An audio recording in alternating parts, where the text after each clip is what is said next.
నమస్తే welcome to T short channel. This is Raj. Indian economy మనం discuss చేస్తున్నాం. దీంట్లో మేజర్గా మనం ఇండియన్ ఎకనామీలో నేషనల్ ఇన్కమ్ అనేటువంటి ఒక టాపిక్స్ గురించి ఇప్పటివరకు మనకు ఒక 4 to 5 వీడియోస్ డిస్కస్ చేసినాం. దాని తర్వాత ఇప్పుడు ప్రిలిమినరీ పాయింట్ ఆఫ్ వ్యూలో కూడా మనం కొన్ని పాయింట్స్ డిస్కస్ చేద్దాం. ప్రిలిమినరీ లెవెల్లో ఇప్పటిదాకా కొన్ని మెయిన్స్లో అని ఈ ప్రిలిమినరీ కంటెంట్లో కొన్నిసార్లు మెయిన్స్లో కూడా అడగవచ్చు. అంటే నేను చెప్పే ఒక పదాలు, ఇప్పుడు చెప్పేటువంటి ఒక పదాలు కేర్ఫుల్గా మీరు అబ్జర్వ్ చేయండి. ఇది ప్రిలిమినరీ పాయింట్ ఆఫ్ వ్యూ అడగచ్చు, as well as the mains ప్యాటర్న్లో అడగచ్చు. కాబట్టి here is the very need of the information. Okay, we have to discussing today. Okay, మనం దీన్ని డిస్కస్ చేస్తున్నాం. దాంట్లో నామమాత్రపు ఆదాయాలు అండ్ అగైన్ వాస్తవ ఆదాయాలు అనేటువంటి ఒక పదం ఉంది. నామమాత్రపు అండ్ అగైన్ వాస్తవ ఆదాయాలు అనేటువంటి ఒక పదం ఉంది. అసలు వాస్తవ ఆదాయం అంటే ఏంటిది, నామమాత్రపు ఆదాయం అంటే ఏంటిది, అంటే ద యాక్చువల్ ఇన్కమ్స్ అంటే ఏంటిది, నామినల్ ఇన్కమ్స్ అంటే ఏంటిది. ఓకే, అందుకనే మీకు హెడ్డింగ్లో కూడా the real income and nominal income అంటే వాస్తవ ఆదాయం లేదా నామమాత్రపు ఆదాయం అనేటువంటి ఒక పదాలను మనం ఇక్కడ పెట్టడం జరిగింది. కాబట్టి ఏంటి జనరల్గా వాస్తవ ఆదాయం అంటే ఏంటిది, నామమాత్రపు ఆదాయం అంటే ఏంటిది, ఎలా తీసుకుంటాం అనేటువంటి దాన్ని మనం ఇక్కడ డిస్కస్ చేద్దాం. ఓకే, ఇక్కడ డిస్కస్ చేసేటప్పుడు అసలు మనకి ఇక్కడ ఈ నామినల్ ఇన్కమ్స్కి వీటికి ఉండేటువంటి ఒక రిలేషన్షిప్ ఏముంటుందంటే, జాతీయ ఆదాయం అంటే ఒక జాతీయ ఉత్పత్తి, ద నేషనల్ ఇన్కమ్ అంటే it means of the national production. కాబట్టి ఒక దేశ జాతీయ ఆదాయం అనేటువంటిది జాతీయ ఉత్పత్తి. కాబట్టి ప్రతి దేశంలో ఉత్పత్తి అనేటువంటిది అసంఖ్యాకంగా జరుగుతుంది. అంటే ఒక కంట్రీ యొక్క ప్రొడక్షన్ అనేటువంటిది విభిన్నమైన యూనిట్ల నుంచి, విభిన్నమైన రంగాల నుంచి, విభిన్నమైన సంస్థల నుంచి, విభిన్నమైన వ్యవస్థల నుంచి, ఒక కంట్రీకి సంబంధించినటువంటి ఆ కంట్రీలో జరిగేటువంటి ఒక యూనిట్ల నుంచి, సంస్థల నుంచి, వ్యవస్థల నుంచి ఉత్పత్తి అనేది జరుగుతుంది. అందుకే జాతీయాదం అంటే ఒక జాతీయ ఉత్పత్తి కింద చెప్పచ్చు. ఈ జాతీయాదం అనేటువంటి ఒక జాతీయ ఉత్పత్తి. కాబట్టి ఈ జాతీయ ఉత్పత్తిలో విభిన్న రంగాల నుంచి, విభిన్న యూనిట్ల నుంచి, విభిన్న వస్తువుల నుంచి, విభిన్న వ్యవస్థల నుంచి తయారైన వస్తుత్పత్తి కూడలి అనేటువంటిది ఉంటుంది. కాబట్టి విభిన్న వస్తుత్పత్తి కూడలి ఒక కంట్రీ యొక్క నేషనల్ ఇన్కమ్. కాబట్టి వీటన్నింటినీ మనం ఏ రంగాల నుంచి ఎంతెంత ఉత్పత్తి అయింది, ఏ యూనిట్ల నుంచి ఎలా రావడం జరిగింది, ఎక్కడి నుంచి మనకి ఎక్కువ ఉత్పత్తి రావడం జరిగింది, వచ్చిన దాన్ని లెక్కించడం అనేటువంటిది చాలా చాలా ఇంపార్టెంట్.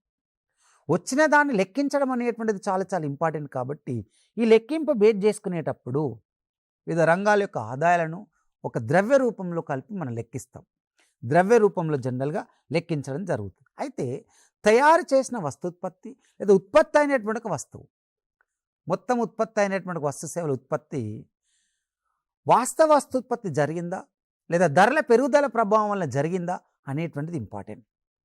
ధరల పెరుగుదల ప్రభావం వలన వస్తుత్పత్తి అంటే మనకు ఎక్కువ రాబడి వచ్చినట్టు కనబడుతుందా, ధరల పెరుగుదల ప్రభావం లేకుండా అంటే ఇన్ఫ్లేషన్ ఎఫెక్ట్స్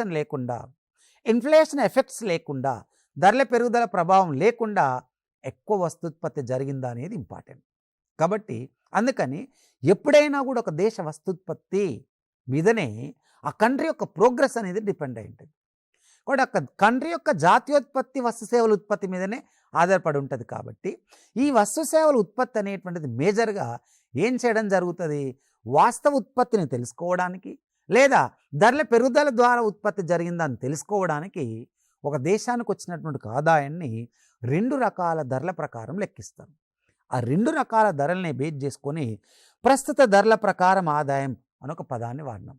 2 స్థిర ధరల ప్రకారం ఆదాయం అనొక పదాన్ని వాడినాం. ఓకే, ఇక్కడ మనకు ప్రస్తుత ధరల ప్రకారం వచ్చినటువంటి ఒక ఆదాయం, రెండోది ఏంటిది స్థిర ధరల ప్రకారం వచ్చినటువంటి ఒక ఆదాయం.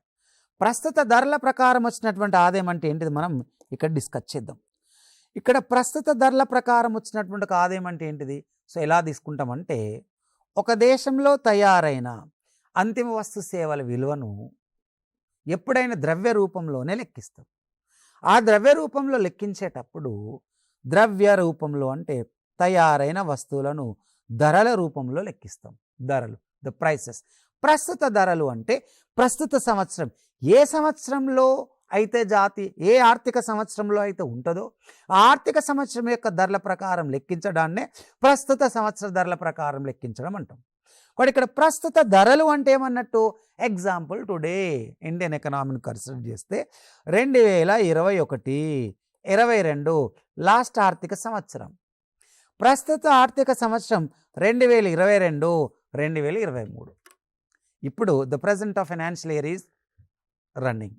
ఓకే, ప్రస్తుతం నడవడం జరుగుతుంది. 2022-2023 సంవత్సర ధరలు అంటే ప్రస్తుత ధరలు అన్నట్టు. ఈ సంవత్సరం యొక్క ధరల ప్రకారమే జాతీయాదాయం లెక్కిస్తే వీటిని ప్రస్తుత ధరలు అంటారు. అంటే ఇప్పుడు present the financial year consider చేస్తాం, ఈ ప్రజెంట్ ఇయర్ని కన్సిడర్ చేసి లెక్కిస్తే దాన్ని మనం ప్రస్తుత సంవత్సర ధరలు. ఈ ప్రస్తుత సంవత్సరాన్ని బేస్ చేసుకుని లెక్కించగా వచ్చిన విలువ ఎప్పుడు కూడా వాస్తవ ఆదాయం కాదు, నామమాత్రపు ఆదాయం. ఇది ఇంపార్టెంట్, రైట్? కాబట్టి ఇక్కడ ఏ సంవత్సరంలో అయితే జాతీయాదాయం ఉంటుందో ఆ సంవత్సర ధరల ప్రకారం, అంటే ఎగ్జాంపుల్ 2022-23లో నేషనల్ ఇన్కమ్ లెక్కించాలంటే 2022-23 ధరల ప్రకారమే తీసుకొని జాతీయాదాయం లెక్కిస్తే అలా వచ్చిన మొత్తం విలువ ఎప్పుడు కూడా వాస్తవ విలువ కాదు, నామమాత్రపు విలువ. అందుకే ఇక్కడ ప్రస్తుత ధరల ప్రకారం వచ్చిన ఆదాయం ఎప్పుడైనా కూడా మనకు నామమాత్రపు ఆదాయం అని పిలవడం జరుగును, నామమాత్రపు ఆదాయం అని పిలవడం జరుగును. కాబట్టి ఇప్పుడు ఎగ్జాక్ట్లీ మనకు ఇంకోటి ఏం చెప్తున్నాం, వాస్తవ ఆదాయము అంటే ఒక దేశం స్థిర ధరల ప్రకారం లెక్కిస్తుంది. ఇక్కడ స్థిర ధరలు అని ఒక పదాన్ని వాడినాం. స్థిర ధరలు అంటే ఏంటిది, ఎలా మనం కన్సిడర్ చేస్తాం, దిస్ ఈజ్ ఇంపార్టెంట్. ఎప్పుడైనా జాతీయాదాయం లెక్కించేటప్పుడు 2 ధరలు అన్నాం, ఒకటి ప్రస్తుత ధరల ప్రకారం లెక్కించడం, 2 స్థిర ధరల ప్రకారం లెక్కించడం. అయితే భారతదేశం ఏం చేయడం జరుగుతుందంటే, స్వతంత్ర భారతదేశం అంటే స్వతంత్రానంతర కాలంలో ఒక ఆధార సంవత్సరాన్ని ప్రకటించింది. ద ఫస్ట్ ఆధార సంవత్సరం అంటాం, ఆధార సంవత్సరం.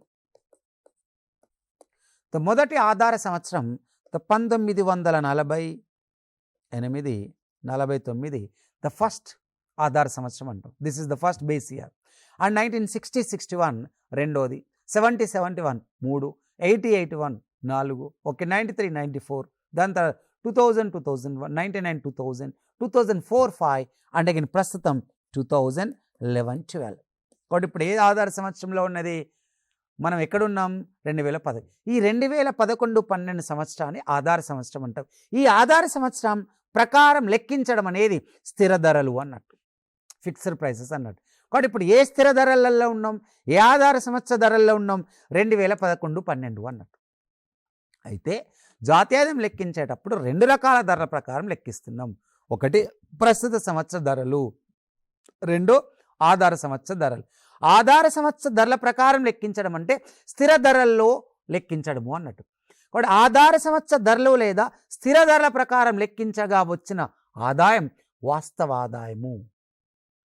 కాబట్టి ఒక దేశంలో వస్తుత్పత్తి ధరల పెరుగుదల తగ్గుదల ప్రభావం లేకుండా,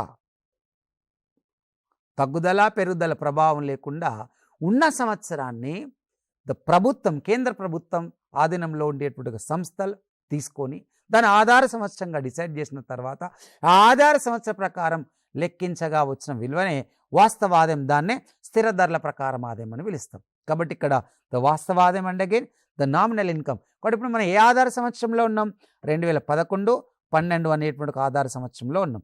కాబట్టి 2015 జనవరి 1వ తారీఖున భారతదేశంలో కె సుందరం అధ్యక్షతను ఒక కమిటీ ఏర్పాటు చేస్తారు. ఆ కె సుందరం అధ్యక్షతన ఒక కమిటీ ఏర్పాటు చేస్తే దాని ప్రకారమే గతంలో 2004-05 ఉన్న ఆధార సంవత్సరాన్ని 2011-12లో ఆధార సంవత్సరంగా 2015లో మనం తీసుకోవడం జరిగింది, రైట్? ఇప్పుడు ఆధార లేదా స్థిర ధరల ప్రకారం లెక్కించిన ఆదాయం వాస్తవ ఆదాయం, ఓకే, 1.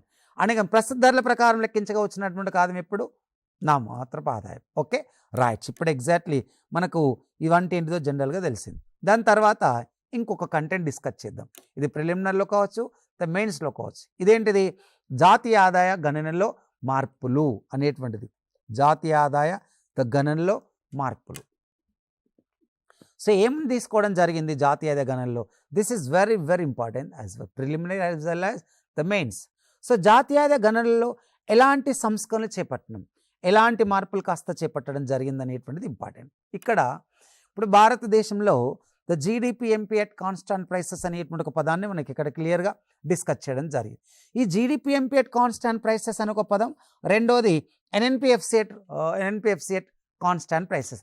కాన్స్టాంట్ ప్రైసెస్ అంటే స్థిర ధరలు, కాన్స్టాంట్ ప్రైసెస్ అంటే స్థిర ధరలు. స్థిర ధరలు అంటే ఆధార సంవత్సర ధరల ప్రకారం లెక్కించగా వచ్చిన దాన్ని స్థిర ధరలు అంటాం, రైట్స్. కాబట్టి ఇప్పుడు ఎగ్జాక్ట్లీ ఇక్కడ GDPMP at constant prices, NNPFC constant prices. చూడండి ఎందుకు ఇప్పుడు భారతదేశంలో ఉన్న జాతీయాదాయం లెక్కించేటప్పుడు దేశంలో ఉండేటువంటి ఇప్పుడు జీడిపిని కన్సిడర్ చేస్తున్నామా, ఎన్ఎన్పిని కన్సిడర్ చేస్తున్నామా, ఇది ఒక క్వశ్చన్ మార్క్ అయిపోయింది చాలామంది. ఓకే, యాక్చువల్ 2015 సంవత్సరానికంటే ముందు వరకు భారతదేశం జాతీయ ఆదాయానికి ప్రాధాన్యత ఇచ్చేది. 2015 సంవత్సరం నుంచి భారతదేశం ఏం చేయడం జరిగిందంటే దేశోత్పత్తికి, దేశ ఆదాయానికి ప్రయారిటిస్తుంది, ద డొమెస్టిక్ ఇన్కమ్కి ప్రయారిటిస్తుంది. కాబట్టి ఇక్కడ మనం ఒక పదాన్ని వాడినాం, జీడిపి అని ఒక పదాన్ని వాడినాం, గ్రాస్ డొమెస్టిక్ ప్రోడక్ట్. ఎంపీ అని ఒక పదాన్ని వాడినాం, ఎంపీ అంటే మార్కెట్ ప్రైసెస్ అన్నట్టు. ఓకే, మార్కెట్ ధరల ప్రకారం జీడిపి. ఇంకోటి ఏమన్నాం, స్థిర ధరలు అన్నాం. అంటే ఆధార సంవత్సరాన్ని తీసుకొని మార్కెట్ ధరల్లో దేశీయోత్పత్తి, దేశీయ ఆదాయానికే ప్రయారిటిస్తున్నాం. ఒకప్పుడు 2015 సంవత్సరానికంటే ముందు మన ఇండియా జాతీయోత్పత్తి, జాతీయ ఆదాయానికి ప్రయారిటీ ఇచ్చేది. అంటే ఇక్కడ ఎన్ఎన్పిఎఫ్సి ఎట్ కాన్స్టాంట్ ప్రైసెస్, ఉత్పత్తి కారకాల ప్రకారం, ఉత్పత్తి కారకాల ధరల్లో జాతీయ ఆదాయాన్ని ఆధార సంవత్సర ధరల ప్రకారం లెక్కించడం. ఇది ఒకప్పుడు NNPFC is the real of national income when the period the past of 2015. Then here is when the time of 2015, India GDP MP at constant prices K priority ఇస్తుంది. అంటే ఇప్పుడు భారతదేశ జాతీయాదాయం అనేటువంటిది బదులు భారతదేశ దేశీయ ఆదాయం, దేశోత్పత్తికే ప్రయారిటీ ఇవ్వడం జరుగుతుంది. కాబట్టి ఇప్పుడు ఈ GDP MP at constant prices అంటే జీడిపి అంటే దేశోత్పత్తి, దేశ భూభాగంలో జరిగిన ఉత్పత్తినే దేశోత్పత్తి అంటాం. ఈ దేశోత్పత్తిలో ఏ ధరలు తీసుకున్నాం, మార్కెట్ ధరలు. మార్కెట్ ధరలు అంటే ఏంటిది, ఎప్పుడైనా తయారైన వస్తువును మార్కెట్లో అమ్ముతాం. ఆ తయారైన వస్తువును మార్కెట్లో అమ్మినప్పుడు మార్కెట్లో పరోక్ష పన్నులు అనేటివి ఉంటాయి. కొన్ని పరోక్ష పన్నులు కలుపుకుంటాం. పరోక్ష పన్నులు కలిపినప్పుడు సబ్సిడీలను తీసేస్తాం. కాబట్టి ఇక్కడ జీడిపిలో దేశీయోత్పత్తికి ప్రయారిటీ ఇవ్వడం 1. అండ్ అగైన్ రెండోది ఏం తీసుకోవడం జరుగుతుంది, పరోక్ష పన్నులకు ప్రయారిటీ ఇస్తున్నాం, ఇండైరెక్ట్ ట్యాక్సెస్. ఏం తీసుకోవట్లే, సబ్సిడీలు అనేటువంటి మైనస్ చేసినాం. దాంతోపాటు ఇంకోటి ఏం తీసుకున్నాం, ఆధార సంవత్సర ధరల్ని తీసుకున్నాం. ఇంకోటి జీ అంటే తరుగుదల, అంటే గ్రాస్ మీన్స్ మొత్తము. స్థూల దేశోత్పత్తి అనే ఒక పదాన్ని వాడినప్పుడు తరుగుదలను కలిపి లెక్కిస్తాం. అంటే తరుగుదల విలువను తీసుకుంటాం, ఆధార సంవత్సర ధరను తీసుకుంటాం, సబ్సిడీలను తీసుకోం, పరోక్ష పన్నులను కలిపి కేవలం దేశోత్పత్తికి మాత్రమే ప్రయారిటిస్తున్నాం. అంటే దీంట్లో విదేశీ ఆదాయం లేకుండా స్వదేశ ఉత్పత్తులు మాత్రమే ఉంటాయి. పరోక్ష పన్నులు దేశ రాబడిలో భాగం కాబట్టి పరోక్ష పన్నులు తీసుకున్నాం. సబ్సిడీలు అనేటువంటి ప్రోత్సాహక చర్యలు కాబట్టి, సబ్సిడీలు అనేటువంటి ఒక వ్యయం కాబట్టి సబ్సిడీల వ్యయం అనేటువంటి తీసేయడం జరుగుతుంది. తర్వాత తరుగుదలను, వస్తుత్పత్తిలో తరుగుదల అనేటువంటి ఒక భాగం కాబట్టి తరుగుదలను కూడా తీసుకుంటున్నాం. వీటిని బేస్ చేసుకొని GDP MP at the constant prices అని పిలుస్తున్నాం. కాబట్టి ఇప్పుడు మనం ఎన్ఎన్పిఎఫ్సి బదులు ఏం తీసుకున్నాం, జీడిపి ఎంపీ. ఇప్పుడు ఈరోజు జీడిపి ఎంపీని బేస్ చేసుకునే, GDP MP at constant prices base చేసుకునే భారతదేశం వృద్ధి రేటు లెక్కిస్తారు. అట్లా ఇప్పుడు ఇండియన్ జీడిపి గ్రోత్ రేట్ ఎంత అంటాం. ఈ జీడిపి గ్రోత్ రేట్ అనేటువంటిది GDP MP at constant prices base చేసుకుని చెప్పడం జరుగును. ఇది మ్యాటర్. ఓకే, ఇప్పుడు మనకు ద క్లియర్గా ఏం తెలిసింది, ద జీడిపి ఎంపీ అంటే ఏంటిది అనేది. ఎన్ఎన్పిఎఫ్సి అంటే ఎప్పుడు జాతీయ ఆదాయాన్ని ప్రయారిటిస్తుంది. అంటే దేశీయ ఆదాయంతో పాటు విదేశీ ఆదాయాన్ని కలపడం. దేశీయ ఆదాయంతో పాటు విదేశీ ఆదాయం కలుపుతూ వచ్చిందే జాతీయోత్పత్తి. ఆ జాతీయోత్పత్తితో మార్కెట్ ధరలు కాకుండా ఉత్పత్తి కారకాల ధరలు తీసుకున్నాం. ఇక్కడ కూడా ఆధార సంవత్సరాన్ని తీసుకోవడం జరిగింది. ఇలా వీటిని బేస్ చేసుకొని చెప్పేటప్పుడు ఈరోజు మన ఇండియాలో వచ్చిన ఒక మార్పు ఏంటిది, జీడిపి ఎంపీ అట్ కాన్స్టాంట్ ప్రైసెస్కి ఎక్కువగా మనం ప్రయారిటీ ఇవ్వడం జరుగుతుంది. ఇక్కడ మన భారతదేశమే కాకుండా అంతర్జాతీయ దేశాలు కూడా దేశోత్పత్తికే ప్రయారిటీ ఇస్తున్నాయి. అంతర్జాతీయంగా కూడా చాలా దేశాలు జీడిపి ఎంపీ అట్ కాన్స్టాంట్ ప్రైసెస్నే కన్సిడర్ చేయడం జరుగుతుంది. ఓకే, సో ఇది మనకు జీడిపి ఎంపీ అంటే, అండ్ అగైన్ ఎన్ఎన్పిఎఫ్సి అంటే ద క్లియర్గా తెలిసింది. ద నేషనల్ ఇన్కమ్ ఎస్టిమేషన్స్, జాతీయ ఆదాయ అంచనాలు. Okay, this is very very important my dear aspirants, subscribers, okay, so and viewers. ఇక్కడ మీకు ఏం చెప్తున్నా నేను, the national income estimations are very very important. So what are the major estimations of national income అంటే భారతదేశంలో so జాతీయ అంచనాలు జనరల్గా ఎలా చేస్తామనేటువంటిది ఇంపార్టెంట్.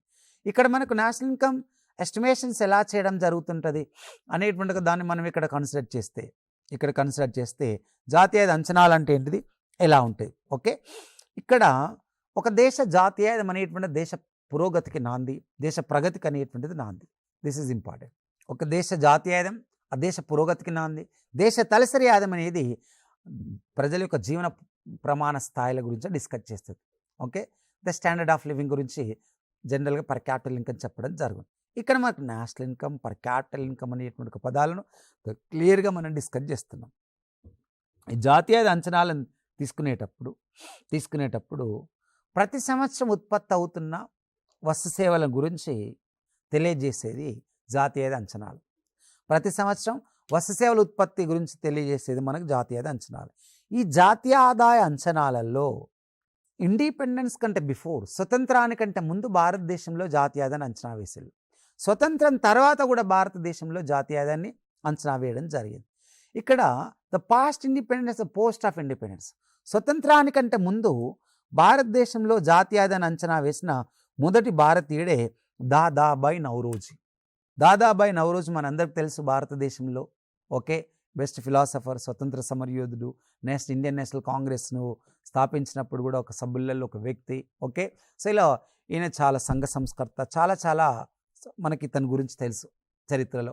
ఓకే, దాంట్లో సో ఫస్ట్ ద నేషనల్ ఇన్కమ్ని మన ఇండియాలో ఎస్టిమేట్ చేసినటువంటి ఒక వ్యక్తి దాదాబాయి నౌరోజీ. ఈ దాదాబాయి నౌరోజీ 1867 అండ్ 1868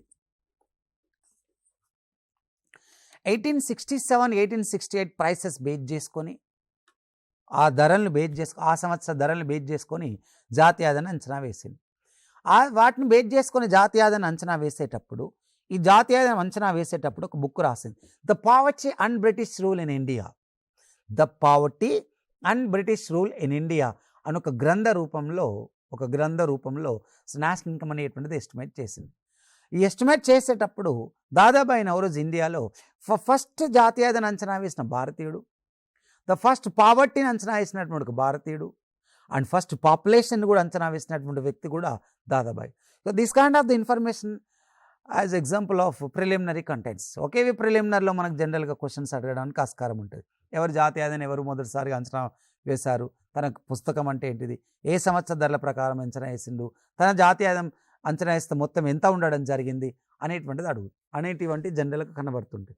ఇక్కడ సో భారతదేశ జాతీయ ఆదాయాన్ని అంచనా వేసిన మొదటి వ్యక్తుడు స్వతంత్రానికి అంటే ముందు Dadabhai the poverty and British rule India అనేటువంటి ఒక గ్రంథ రూపంలో చెప్పడం జరిగింది. ఈయన చెప్పేటప్పుడు ఏం చెప్పడం జరిగిందంటే దాదాబాయి నౌరోజీ సో దేశంలో మొదటి జాతీయ ఆదాయం ఇక్కడ తీసుకునేటప్పుడు ఈయన ప్రకారం ఫస్ట్ జనాభాని అంచనా వేసింది.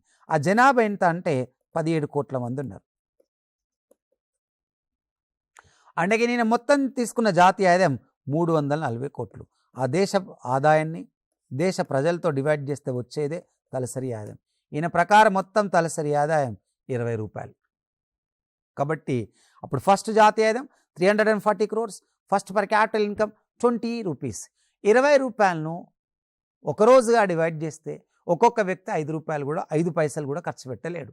అందుకని బ్రిటిష్ ప్రభుత్వాన్ని వ్యతిరేకిస్తూ భారతదేశం ఒక పేద దేశంగా మారడానికి కారణమే భారతదేశ సంపద మొత్తం బ్రిటిష్ వాళ్ళు తీసుకెళ్ళాలనే కంటెంట్తో the poverty and British rule in India అనేటువంటి ఒక బుక్ను రాయడం జరిగింది. రైట్, దాని తర్వాత ఆఫ్టర్ ద ఇండిపెండెన్స్ టైం భారతదేశంలో జాతీయ ఆదాయాన్ని అంచనా వేసినటువంటి ఒక వ్యక్తులు తీసుకుంటే చాలామంది ఉండడం జరిగింది. సో దాంట్లో స్వతంత్రానికంటే ముందు బేస్ చేసుకుంటే 1875 సంవత్సరంలో అట్కిన్సన్ కూడా సో జాతీయ ఆదాయాన్ని అంచనా వేసింది.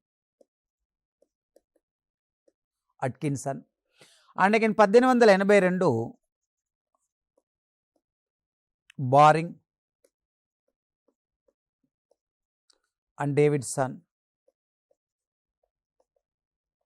Barring and Davidson.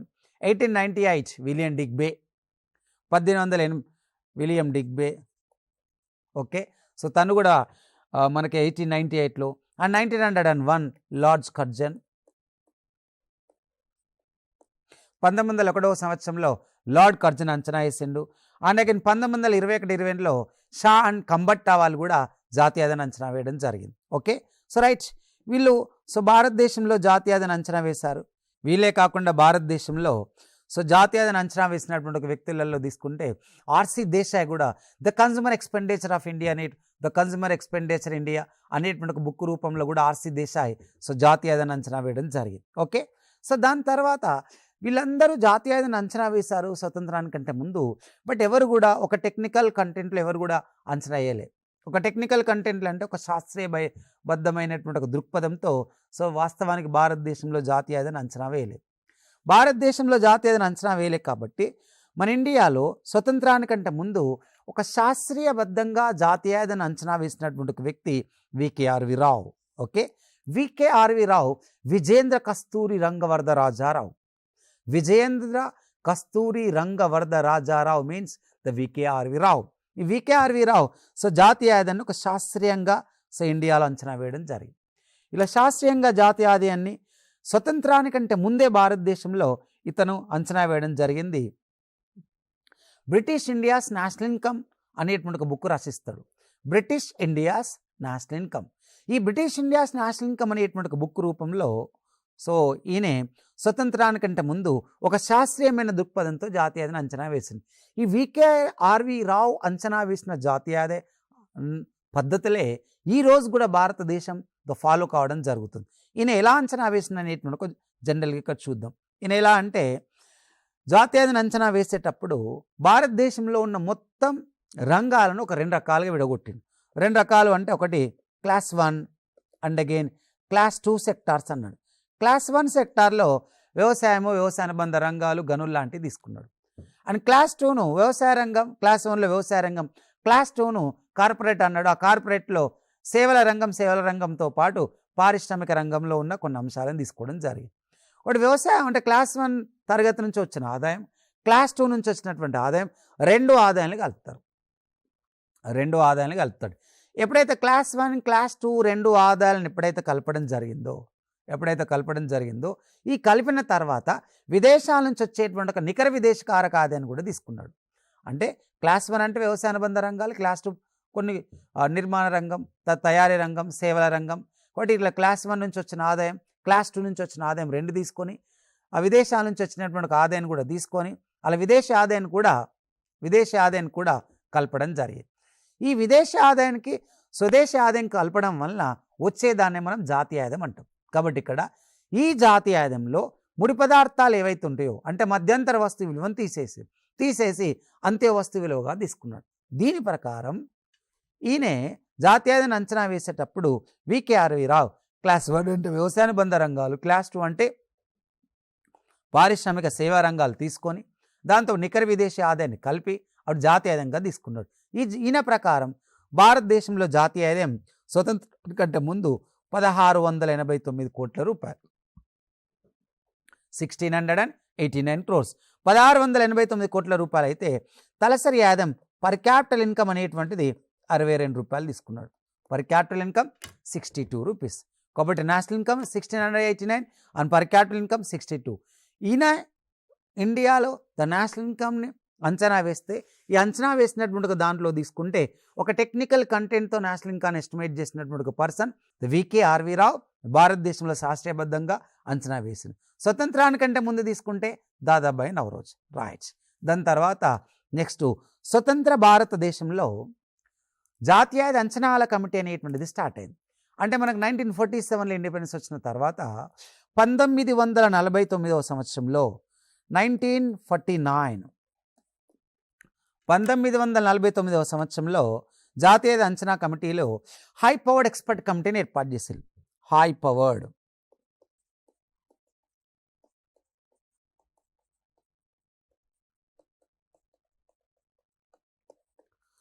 Powered expert కమిటీని తీసుకున్నాడు. ఎప్పుడో 1949. ది 1949 హైపోర్డ్ ఎక్స్పర్ట్ కమిటీని ఏర్పాటు చేస్తే ఈ హైపోర్డ్ ఎక్స్పర్ట్ కమిటీకి చైర్మనే PC Mahalanobis.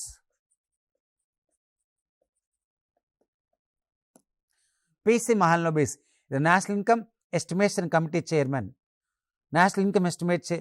Chairman, so PC Mahalanobis. దాంతోపాటు 2 సభ్యులు కూడా తీసుకున్నారు, 2 సభ్యులు. ఓకే, ఆ 2 సభ్యులలో ఒక ఆయన డిఆర్ గాడ్గిల్, ఒకతను డిఆర్ గాడ్గిల్, రెండో అతను వికేఆర్వి రావు. రైట్. ఓకే, కాబట్టి ఇక్కడ మన ఇండియాలో the PC Mahalanobis and DR Gadgil సభ్యులుగా అండ్ పిసి మహలనోబిస్ చైర్మన్గా, DR Gadgil and VKRV Rao సభ్యులుగా ఉండడం జరిగింది. వీళ్ళ ఆధీనంలో ద నేషనల్ ఇన్కమ్ ఎక్స్పర్ట్ కమిటీని సో మన ఇండియాలో ఏర్పాటు చేయడం జరిగింది.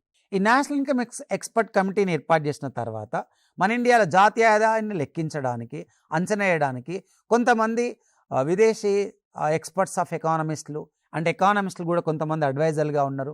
దాంట్లో ఉన్న వ్యక్తి Simon Kuznets and again the Dodson, okay, Jaron Stone, so Jaron Stone, the Simon Kuznets, the Dodson. So వీళ్ళు కూడా భారతదేశంలో జాతీయ అంచనా వేయడానికి ఒక రకమైనటువంటి హెల్ప్ని ఏర్పాటు చేయడం జరిగింది. ఓకే, హెల్ప్ అందించడం జరిగింది. ఇలా వీళ్ళు జాతీయ అంచనా వేసేటప్పుడు 1954 సంవత్సరంలో నేషనల్ ఇన్కమ్ ఎస్టిమేటెడ్ కమిటీ ఏదైతుందో అంచనాల కమిటీ సెంట్రల్ గవర్నమెంట్కు 1954లో ఫైనల్ రిపోర్ట్ ఇస్తుంది. ఈ ఫైనల్ రిపోర్ట్ స్వతంత్ర భారతదేశంలో మొట్టమొదటి రిపోర్ట్గా తీసుకోవచ్చు.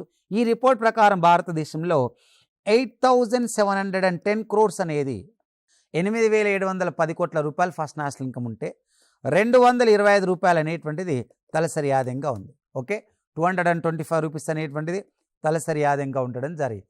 ఇది సో మన ఇండియాలో స్వతంత్ర భారతదేశంలో first time national income estimated committee పేరే high powered expert committee chairman PC Mahalanobis, 2 సభ్యులు ఉన్నారు, డిఆర్ గాడ్గిల్ అండ్ వికేఆర్వి రావు.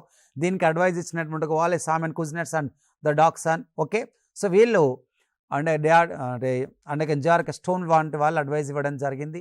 దీని ప్రకారం 1954లో మన ఇండియాలో నేషనల్ ఇన్కమ్ ఫైనల్ రిపోర్ట్ కేంద్ర ప్రభుత్వానికి ఇస్తే దాని ప్రకారం ద ఫస్ట్ 8,710 crores అనేటువంటిది first national income. The first per capital income 225 rupees.